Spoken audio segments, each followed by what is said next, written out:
La pregunta es, ¿cómo sobrevivir a la ciudad heterosexual? Obviamente no, esto no es como el manual que les voy a decir, la receta secreta, cómprenme el libro, porque si no, no sobreviven y se mueren, ¿no? Más bien es una pregunta retórica para pensar juntas, juntes, ¿qué clase de cualidad es la heterosexualidad? Si no es algo natural, ¿qué es? Y también qué es la ciudad, porque uno no se cuestiona la ciudad, simplemente la habita como ya está, ya sabemos dónde empieza, dónde acaba, y es un objeto duro, ¿no? Que una toca y percibe y huele, pero nunca nos cuestionamos, digamos, desde la filosofía, pues, ¿qué es estar en la ciudad, ¿no? Entonces, pues desde la pregunta sugiere entonces que la ciudad es como un territorio heterosexual, digamos, su estructura, su forma, su función están orientadas, por así decirlo, a una meta heterosexual. Entonces me pregunto, ¿acaso significa que la ciudad está articulada para que hombres, mujeres, niños, niñas, ¿no? Todos sigamos un canon heterosexual? Gracias a Michel Foucault sabemos que la sexualidad es un dispositivo, ¿no? Y que esto no quiere decir que no haya relaciones sexuales per se, ¿no? No es que el que sea una ficción no quiere decir que no exista o que no se pueda, que no se viva, ¿no? De hecho es una ficción que se vive, sino que la heterosexualidad como saber, digamos, pseudocientífico, ¿no? Produce a su objeto de estudio, a saber, que es el sexo, ¿no? Y el sexo que curiosamente, casualmente, embona a la perfección con los aparatos, los dispositivos que sirven para leerlo, o sea, dispositivos médicos, dispositivos legales, dispositivos jurídicos, dispositivos académicos, y todos parece que tienen una verdad sobre el sexo. Entonces, también pienso en esta idea de Judith Butler de la matriz heterosexual, o sea, como un marco donde tú apareces como un cuerpo o como otro, como un cuerpo deseante de cierta manera, donde tus posturas van a ser leídas o no leídas o desrealizadas de una manera u otra.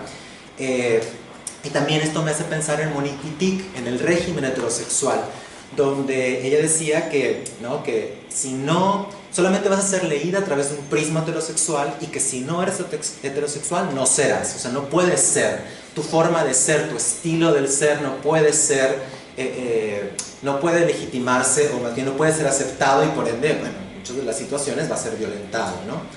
Y esto lo escribe en el pensamiento heterosexual.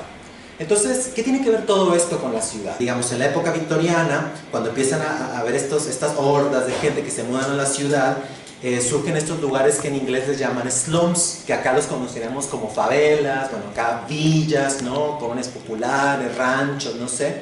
Entonces estos lugares, la gente rica, burguesa, dice, bueno, aquí en estos lugares son como los paraderos, digamos, donde surgen, no sé, el cólera, enfermedades venéreas, la prostitución. Entonces son estos lugares que no pueden controlar y los tienen que articular de una manera eugenésica, ¿no? Como que esto es donde empiezan a surgir estas ideas eugenésicas de la herencia, ¿no? Un padre tísico va a tener un hijo homosexual, por ejemplo, un niño que se masturbaba, bueno, aparte de los pelos en la mano, probablemente la progenie le va a salir mal, ¿no? Entonces estas ideas, ¿no? Que alimentan evidentemente mucho lo que pasó después, ¿no? de la Alemania nazi y todo esto, ¿no? El fascismo.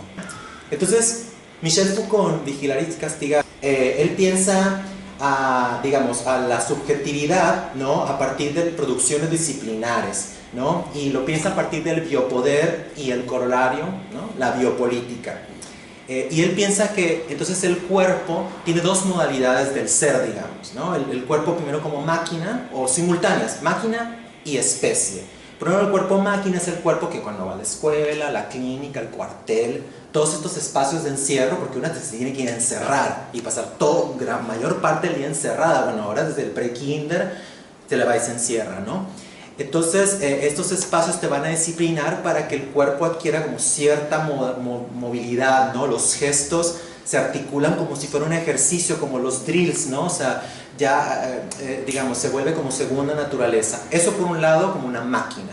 Después está el cuerpo como especie, que son estos justo, ¿no? La sociedad burguesa de plata y todo se daba cuenta que tenía que poder controlar a hordas de gente. Entonces surge la demografía, el control de natalidad, ¿no? El control sobre los abortos.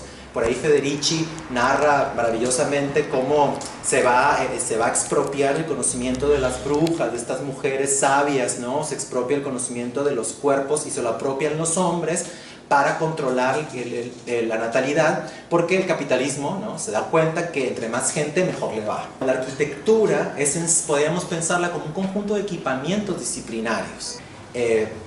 No obstante, a ese conjunto heterogéneo, ¿no?, de equipamientos se le puede llamar heterosexual. Entonces, volviendo a Monique Wittig, con esta idea del régimen heterosexual, ella dice, me pareció muy interesante cuando lo leí, que la heterosexualidad es un fetiche. O sea, no se puede tocar en sí, solamente se puede sentir salvo en sus efectos. No es algo que la vivimos, pero no es algo que la puedas encontrar en una parte, ¿no? Pero sus efectos son tal que nos afectan en la manera de movernos, en la manera de pensar, incluso siendo marica. Digo, yo recuerdo en la escuela, ¿no?, que no me quedaba claro, bueno, no tenía ni idea de que la homosexualidad, ni mucho menos, pero yo me sabía diferente. Entonces siempre tratas como de actuar como el otro, como para que pases desapercibido. Entonces es como una suerte de espectro. Porque no estoy diciendo que para mí no es que la heterosexualidad es una estructura del espacio urbano per se, sino es como una suerte de espectro, como de fantasma, ¿no?, que es conjurado cada vez que se invoca por autoridades y todo, ¿no? Entonces, por ende, me pregunto qué significa vivir. Si pienso que es un espectro, ¿qué significa vivir con este espectro? ¿Y qué es lo que articula este espectro, ¿no?, este fantasma? ¿Qué es lo que mueve mediante los equipamientos urbanos? Entonces, claro, obviamente sería el deseo. ¿Pero el deseo de quién? ¿Y a dónde lo está moviendo? La heterosexualidad no solamente produce un deseo, produce los cuerpos deseantes per se. O sea, los articula, ¿no?, los va moldeando, que no quiere decir que no tengamos agencia.